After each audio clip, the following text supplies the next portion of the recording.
Let's have a look now at a very key property. By the way, in class we're going to look at some other properties of basis and dimension and the relation between them, especially in the context of Euclidean vectors.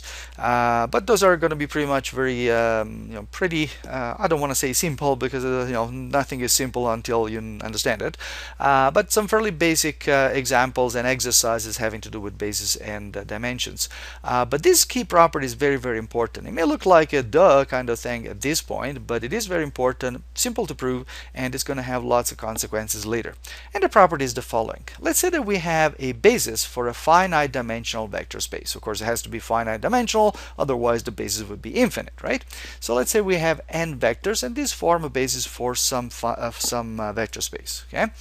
Then each vector in the vector space can be written in a unique way as a linear combination of the vectors of B. The fact that every vector can be written as a linear combination of the vectors of the basis is obvious because, again, remember, the basis first of all has to be a spanning set, right? It has to be able to span everything. So every vector has to be written as a linear combination of those vectors. But what I'm saying here is that there is only one way to do that. Okay? So how do we prove that? Well, let's assume that we have some vector which can be written as a linear combination of v1, v2, vn given these numbers, and can also be written as a linear combination of v1, v2, vn with these numbers. Okay?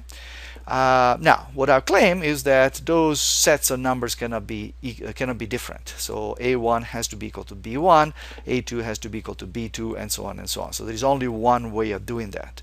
Well, the proof is quite easy. Just subtract the left-hand sides and subtract the right-hand sides. What do we get? On the left-hand side, we get the zero vector. On the right-hand side, we are using the the distributivity property of scalar multiplication. We can write the difference of the right-hand sides like that.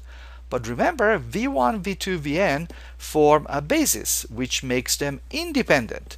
And now we have a linear combination of these vectors, which has to be equal to the zero vector with independent vectors. That means that each of those coefficients we now see in front of v1, v2, vn, they all have to be equal to 0.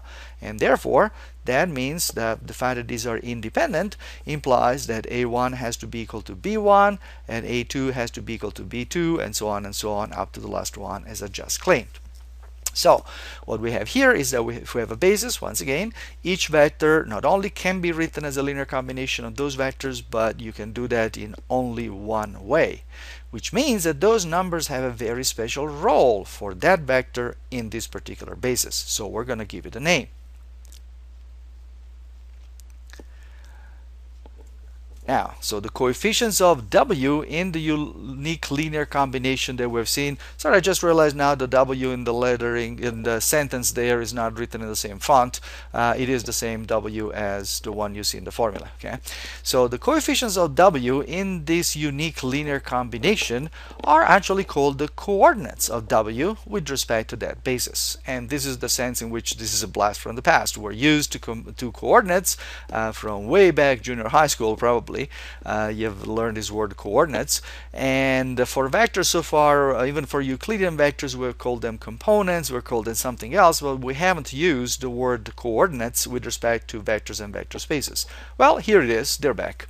And so once you have a basis and I give you a vector, I can only write that vector in a unique way as a linear combination of those vectors. The coefficients are called the coordinates. So for instance, the components of a vector are its coordinates in the usual standard basis. Okay, so if we have an n-dimensional vector space, the standard basis, the usual basis, is going to be e1, e2, en. Do you still remember what e1, e2, en are? If not, refresh your memory.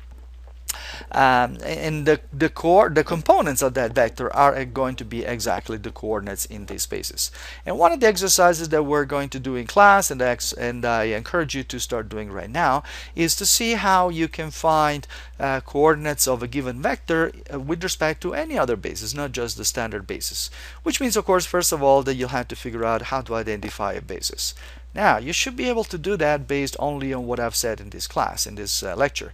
So start thinking about it. If I give you a set of vectors, can you figure out if it is a basis or not? And if it is not, can you adjust it in some way so as to get a basis? Think about it.